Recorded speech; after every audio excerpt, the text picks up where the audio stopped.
Ini sebenarnya hanya ingin mengangkat nose wheel-nya, tapi kebablasan. Jadi open power. Oke, idol, kita taruh. Wah, belum tahu ukurannya gimana. Saya angkat kebablasan. Aduh, down. Teman saya angkat lagi, lebih tinggi lagi. Aduh Tuhan, ini nggak jadi terbang ya, gini ya. Udah jadi terbang.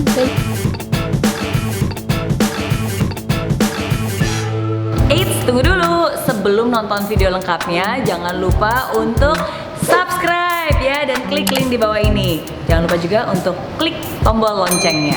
Oke? Terima kasih. Selamat menonton.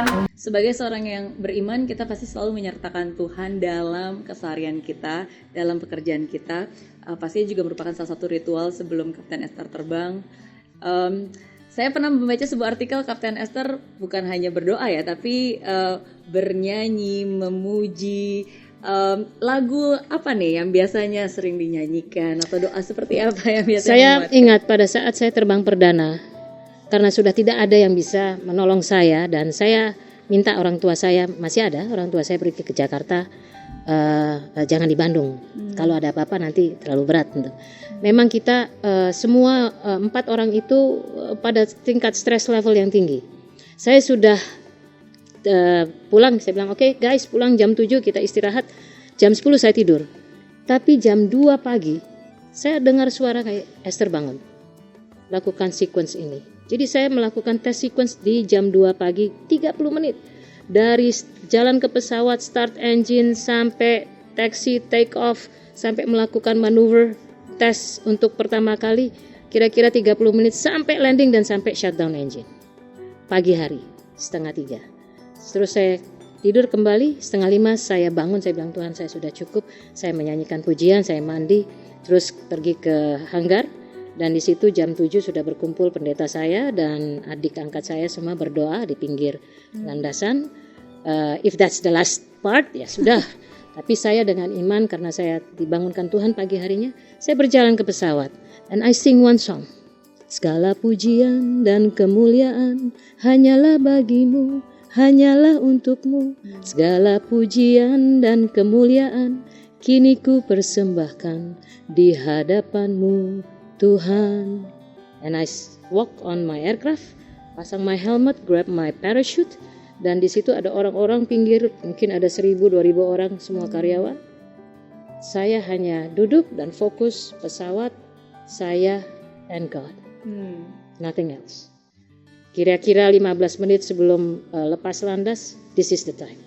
5 menit, chase plane sudah di samping, 3, 2, 1, top, brake release. I tidak pikir apa-apa, exactly seperti yang saya dibangunkan jam 2.30 pagi hari.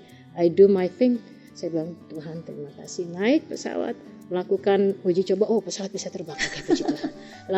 Lakukan, oke, oh ini bisa, oh oke, ini bisa, pelan-pelan semua. Dan melakukan itu 30 menit ya, oke, kalau gitu kita reduce power. Bagaimana reduce power? Pesawatnya berebet, naikkan lagi, oke, kalau gitu saya tahan seperti ini. Oke, kita lakukan manuver kanan kiri pesawat, oke ini bisa, oke. 30 menit exactly, saya bilang sama teman-teman saya, padahal kita punya slot 1 jam, sudah cukup. Wah Cap, ini masih ada 30 menit. Enggak, cukup seperti yang pagi hari saya rehearse. 40 menit, kita landing, align, kita landing. And the most beautiful landing. Mungkin bisa lihat di YouTube, saya land itu pesawat. Dan I say, puji Tuhan, terima kasih. And I cried, literally. Karena stresnya sudah begitu tinggi, I cannot hold it anymore. Jadi waktu touchdown, inilah hadiah terbesar buat Indonesia. Bahwa we can fly pesawat untuk pertama kalinya. Dan doa saya adalah, ini pesawat bisa dicertify. Jadi, ketika Anda sudah tidak tahu minta pertolongan kepada siapapun, datang kepada Tuhan, minta tolong kepada Tuhan. You get, because Anda berteriak kepada yang memberikan kehidupan kepada Anda. Iya, dan yang saya selalu ingat, Kapten Esther selalu bilang, don't seek for the gift, but seek for the givers. The givers. Yes. There's only one givers. Yeah, dan actually, why are we here for? We here for a reason.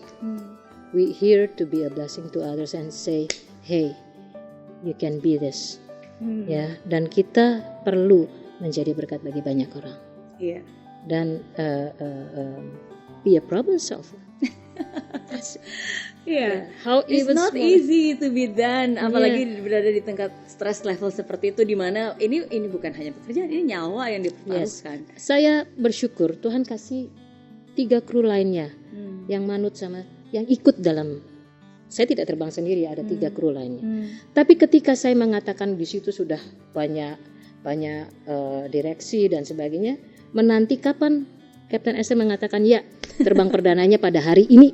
Kapan? Itu dilakukan seminggu sebelumnya. Iya. Ketika saya menguji coba mau lihat, tadinya tidak mau runway hopping. Runway hopping itu saya angkat pesawatnya, turunkan kembali, cek ini pesawat bisa terbang.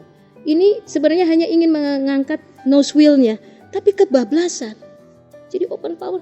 Oke, idle, kita tarik. Wah, belum tahu ukurannya gimana. Iya. Saya angkat kebablasan. Aduh, down. Teman saya angkat lagi, lebih tinggi lagi. Aduh Tuhan, ini nggak jadi terbang ya, gini ya. Jadi terbang. Saya lihat ujung landasan. 4G. Langsung. Everybody okay? Ya, everybody okay. Wah, pesawat bisa terbang. Aneh. Yang lain gemeteran, saya ada damai. Iya. Nah di situ, dikala kita tidak tahu bahwa ternyata Tuhan kasih satu, bukan blessing in disguise, satu hikmah dari satu kejadian. Sehingga pada saya bilang, ini pesawat bisa terbang. Oke, turun terus direksi pada tanya, bagaimana? Kapan ready? Oke, kira-kira 2-3 hari lagi kita bisa terbang. Mereka semua mengurusi dokumen-dokumen yang emang perlu harus diurus untuk terbang perdana. Dan saya bilang, Tuhan, semoga saya tidak salah mengucapkan 3 hari lagi. Jadi menunggu 3 hari lagi itu emang juga stres ya. Tapi itulah, tanggung jawab, ya. Itulah tahapan-tahapan yang saya lalui untuk melakukan tugas ini. Iya, dan tugas ini sudah dilakukan selama Amin, betul. berapa lama, Kapten Esther?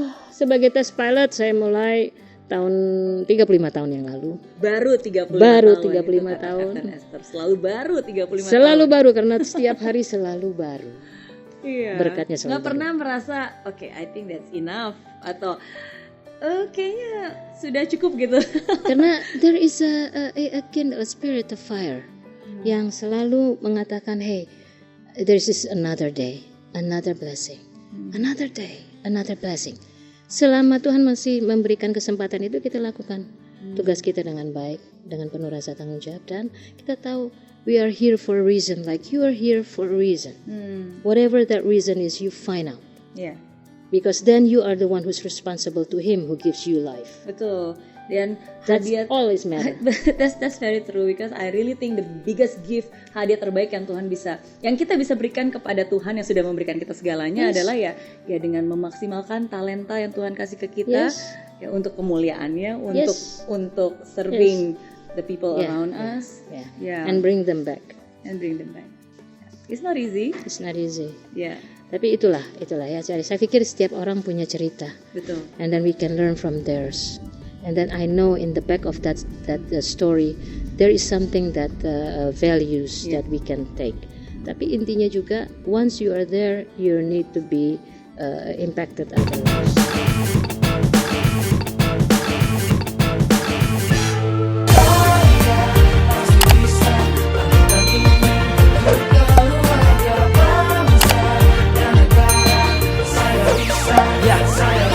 Laksana bumi tanpa hujan, hidup tanpa tujuan, kering dan mati tanpa hijaunya tumbuhan. Demikian kalau mimpi tak kunjung terjadi.